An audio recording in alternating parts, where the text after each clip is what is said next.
They told you empaths were the healers, the light workers, the ones who feel too much in a world that feels too little. They told you empaths were the opposite of narcissists, the antidote to toxicity, the pure hearts who absorb others' pain. They lied. And tonight, I'm going to show you the narcissist you never see coming. The one who doesn't boast or brag. The one who doesn't demand center stage. The one who's mastered the ultimate disguise. Victimhood wrapped in sensitivity. Manipulation dressed as compassion. Control masquerading as care. The empath narcissist. You know them. They're the friend who's always in crisis, but somehow makes your problems about them. They're the partner who claims to feel everything so deeply that you end up managing their emotions instead of your own. They're the family member who's so sensitive that everyone walks on eggshells, terrified of triggering their next breakdown. They don't need a spotlight because they've found something better. Your guilt. They don't need admiration because they've discovered something more powerful. Your pity. They don't need to be the hero because they've perfected being the victim. And here's the part that will make your skin crawl. You've been trained to see them as the good ones, the evolved ones, the ones who would never hurt you because they're too busy hurting for you. But what if I told you that some of the most destructive narcissists on this planet identify as empaths? What if the very traits they claim make them special, their sensitivity, their intuition, their ability to feel everything, are actually weapons in disguise? Carl Jung warned us. He said, "The shadow is darkest where the light shines brightest." And nowhere is this more true than in the person who builds their entire identity around being too sensitive for this cruel world. Let's start with an uncomfortable truth. The moment someone tells you they're an empath, your guard should go up. Not because empathy isn't real, it is, but because genuine empaths don't need to announce it. They simply are it. The empath narcissist, however, needs you to know. They need the label. They wear it like a badge, a shield, a get-out-of-accountability-free card. "I'm an empath" becomes their explanation for everything. Why they can't hold a job. The energy in offices is too overwhelming for empaths. Why they're always in conflict. I absorb everyone's negativity. Why they're constantly exhausted. Feeling everyone's emotions is draining.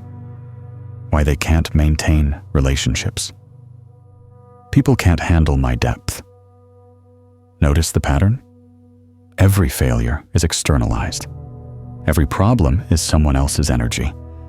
Every conflict is because others can't understand their gift. This is Narcissism 101. The inability to take responsibility, but wrapped in spiritual language. The empath identity becomes their fortress. Question their behavior, and you're attacking a sensitive soul. Set boundaries, and you're too harsh for someone who feels everything. Ask for reciprocity, and you're not understanding how hard it is to be an empath. They've created the perfect defense. How can you criticize someone who's already suffering? How can you demand more from someone who's already overwhelmed by feeling too much? How can you call out someone who positions themselves as the world's emotional martyr? This is the genius of the empath narcissist. They've found a way to be completely self-absorbed while appearing selfless. They've discovered how to make everything about them while seeming to care about everyone else. They've mastered the art of emotional manipulation while claiming to be its victim. The empath narcissist has a sophisticated set of tools, and each one is designed to feed their endless need for attention, control, and emotional supply. Let me show you their arsenal. Tool number 1, the emotional emergency. They're always in crisis. Always. There's always a situation that requires immediate emotional support. A conflict at work, where they felt everyone's anger. A family gathering, where they absorbed all the dysfunction. A trip to the grocery store, where they picked up on the cashier's depression. And who has to help them process all this? You. Every interaction becomes an emotional dumping ground. Every conversation turns into their therapy session. But here's the trick. They never get better. Because getting better would mean losing their supply. Tool number 2, the sensitivity weapon. They've weaponized their sensitivity. You can't give feedback because they're too sensitive. You can't express your needs because it overwhelms their empathic nervous system.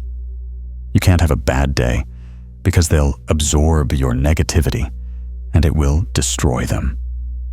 Watch how quickly they shut down any attempt at real communication by playing the sensitivity card. It's emotional blackmail. If you really understood how hard it is to feel everything, you wouldn't burden me with this. Tool number 3, the intuition gaslight. They just know things about you. They can sense your real motivations. They can feel what you're hiding. And conveniently, what they sense always serves their narrative. If you disagree with them, they sense your resistance to growth. If you set boundaries, they feel your walls going up. If you call out their behavior, they intuit that you're projecting your own issues. They use their supposed intuition to gaslight you into doubting your own perceptions. After all, how can you argue with someone who claims to feel the truth that you're hiding, even from yourself? Tool number 4, the suffering Olympics. Nobody suffers like they do. Nobody feels as deeply. Nobody carries as much emotional weight. They'll one-up every pain, every struggle, every challenge. Your bad day becomes their worst week. Your childhood trauma triggers their ancestral healing journey. They monopolize suffering. They hoard pain. They collect wounds like trophies because each one proves how special, how sensitive, how different they are from the normal people who just don't feel as much. Here's something they'll never admit. They're not drained by others' energy. They're energized by draining others. The empath narcissist is an emotional vampire, and their feeding process is so subtle you won't realize you're being drained until you're empty. Watch what happens when you're around them. You start the interaction with energy, maybe even excitement to see them. But within minutes, you feel tired, heavy, like someone pulled a plug and all your vitality is leaking out. They'll tell you it's because they're transmuting your negative energy. The truth? They're feeding on your life force. They create what I call the energy vortex.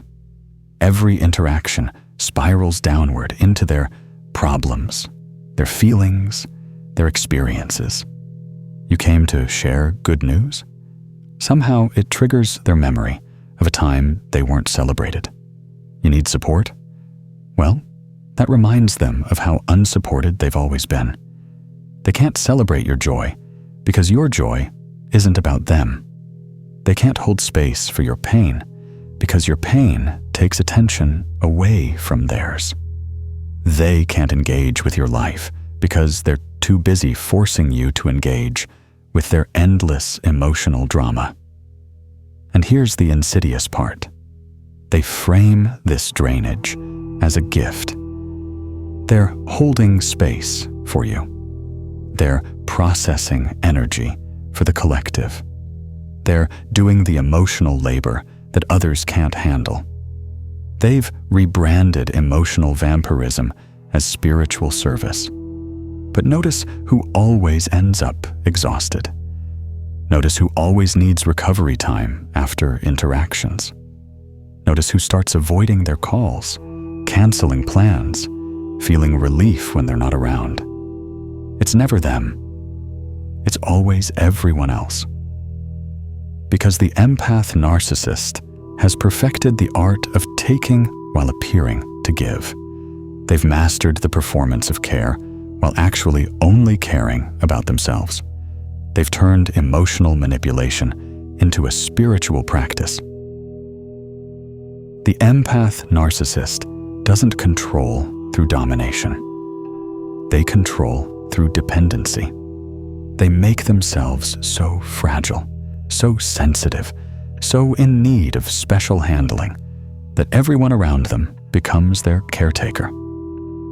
Watch how they train you. First, they share their gift, how they've always been different, too sensitive for this harsh world. You feel special that they've trusted you with this information. You want to protect them. Then come the rules. They can't be around certain people because of bad energy. They need advance warning before any changes because their nervous system can't handle surprises.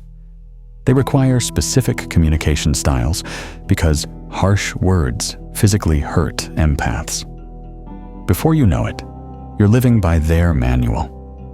You're pre-screening environments, managing their triggers, speaking in carefully crafted sentences to avoid overwhelming their delicate system. You've become their emotional service animal.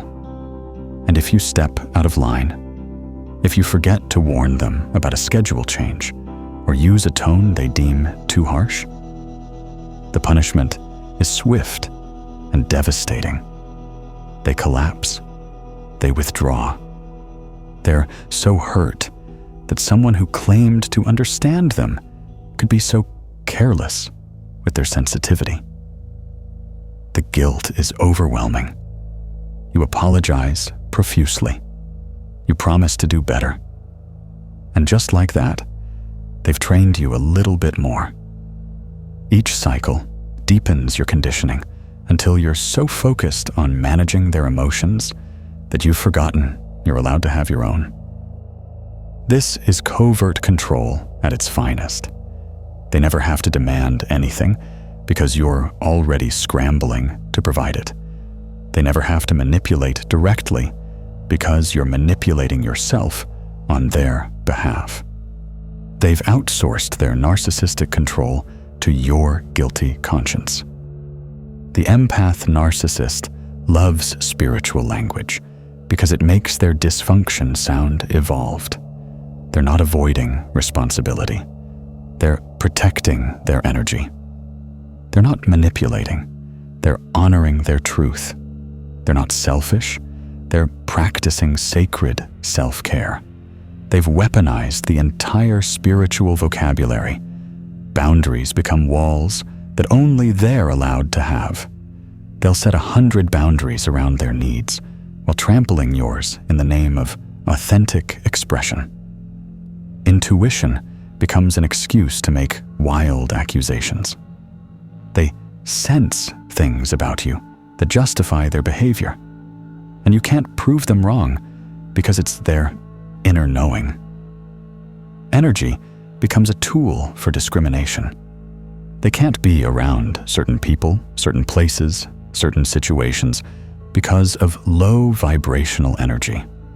Conveniently, low vibrational usually means anything that doesn't center them. Healing becomes a permanent state that excuses everything. They're always healing, always processing, always doing deep work that somehow never results in changed behavior. The healing journey becomes their hiding place. Watch how they use these concepts to avoid accountability. Confront them about hurtful behavior, and they're being attacked for their spiritual gifts.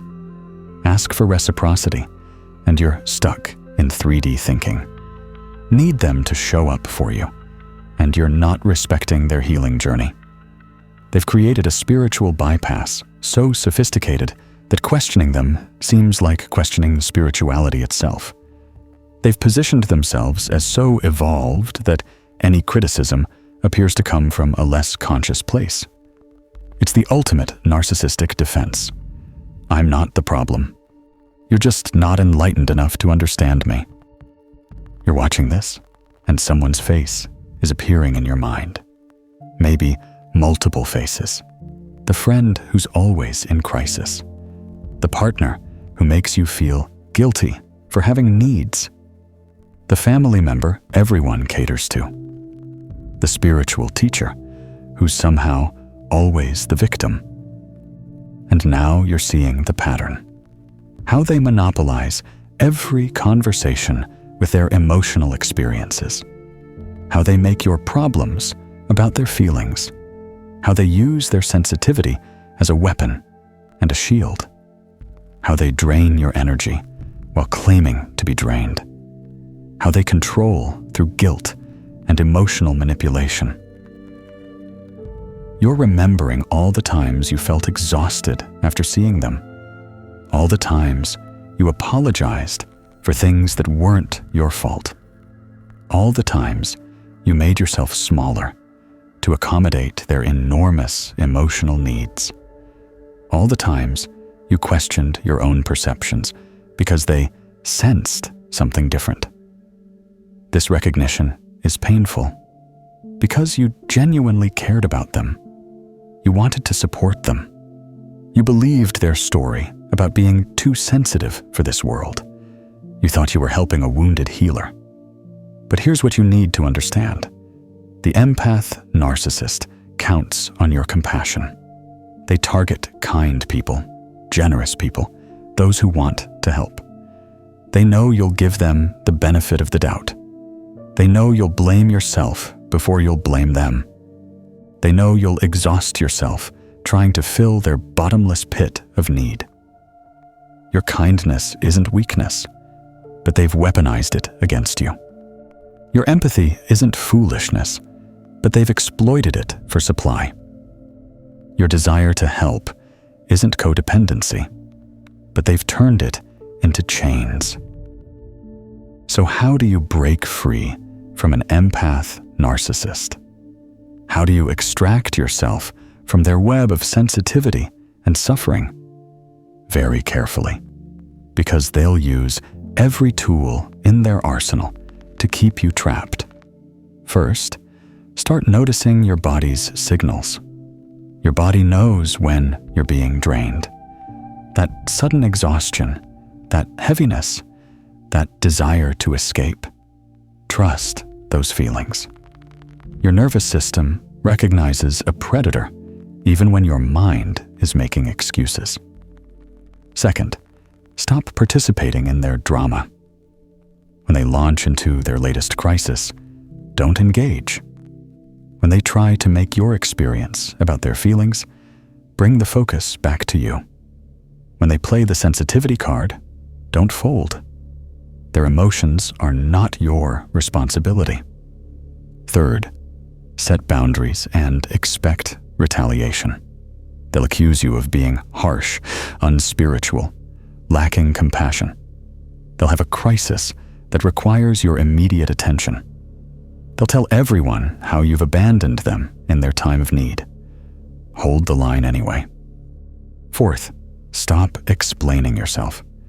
The empath narcissist loves to demand explanations because it gives them more ammunition. They'll twist your words, sense hidden meanings, intuit false motivations. Give them nothing to work with. No is a complete sentence. Fifth, find your own support.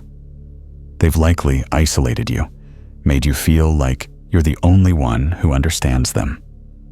Reconnect with people who don't drain you. Remember what reciprocal relationships feel like. Rebuild your energy reserves. The extinction burst will be intense. They'll pull out all the stops: health crises, suicidal ideation, spiritual emergencies. They'll activate every guilt trigger they've installed. Remember, Their emotional regulation is not your responsibility. Their sensitivity is not your burden. Their pain is not your project. Here's what's really happening with the empath narcissist. They're not empaths at all. True empathy requires the ability to step outside yourself, to genuinely feel and care for another's experience without making it about you. The empath narcissist can't do this. What they're actually experiencing is emotional dysregulation dressed up as sensitivity. They're not feeling everyone's emotions. They're projecting their own unprocessed pain onto everyone around them. They're not absorbing others' energy. They're bleeding their own wounds all over every interaction. The tragedy is that somewhere under all that performance is a genuinely wounded person. Someone who learned early that direct needs wouldn't be met, so they had to manipulate to survive. Someone who discovered that being special got attention, that being ordinary didn't. Someone who's so disconnected from their authentic self that they've built an entire identity around a spiritual facade. But, and this is crucial, their wound doesn't give them the right to wound you. Their pain doesn't justify causing you pain. Their sensitivity doesn't excuse their insensitivity to your needs.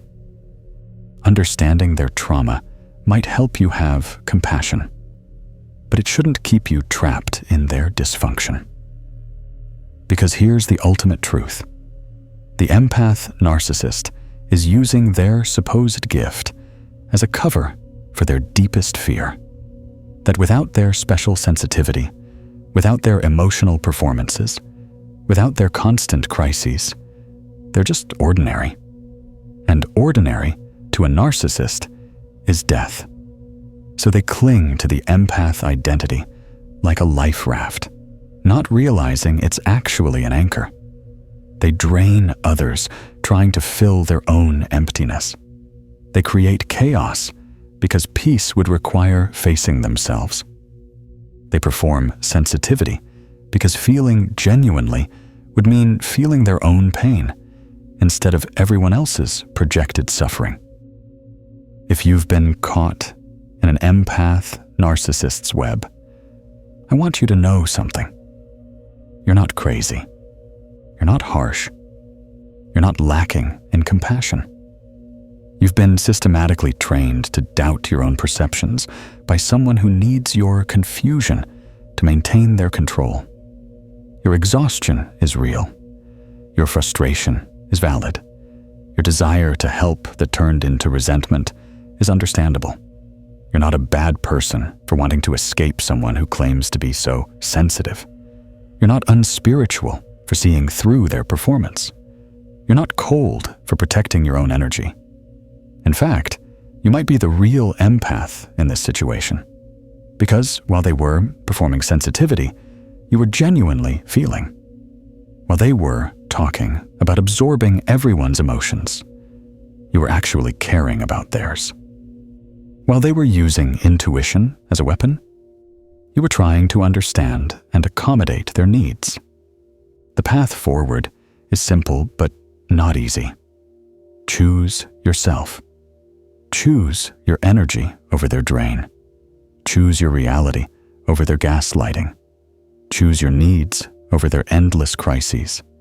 Choose your growth over their stagnation. This might mean ending relationships. It might mean family conflict. It might mean being painted as the villain in their story. Let them tell whatever narrative they need. You know the truth. And more importantly, you know the cost of staying in their web. Your life force is precious. Your energy is sacred. Your empathy is a gift. Stop letting those who perform sensitivity steal from those who genuinely feel. Stop letting emotional vampires convince you that their hunger is your responsibility. Stop letting narcissists in empath clothing drain what should be flowing into your own beautiful life. The world needs real empaths, people who can feel without performing, care without controlling, love without manipulating. People who use their sensitivity to heal, not harm. People who take responsibility for their own emotions while compassionately witnessing others. That might be you. But you'll never know while you're trapped in the empath narcissist's shadow. Step into the light. Reclaim your energy. Trust your perceptions. The recognition might be painful, but the freedom on the other side is worth every uncomfortable truth. Because once you see them clearly, once you understand their game, once you recognize the wolf in sheep's clothing, you can never be fooled again. And that, dear one, is your superpower. Not the ability to feel everyone's emotions, but the wisdom to know whose emotions are worth feeling. Not the curse of sensitivity, but the blessing of discernment. Not the burden of saving everyone, but the freedom of saving yourself first. Welcome to your liberation. The empath narcissist's game is over. Your real life begins now.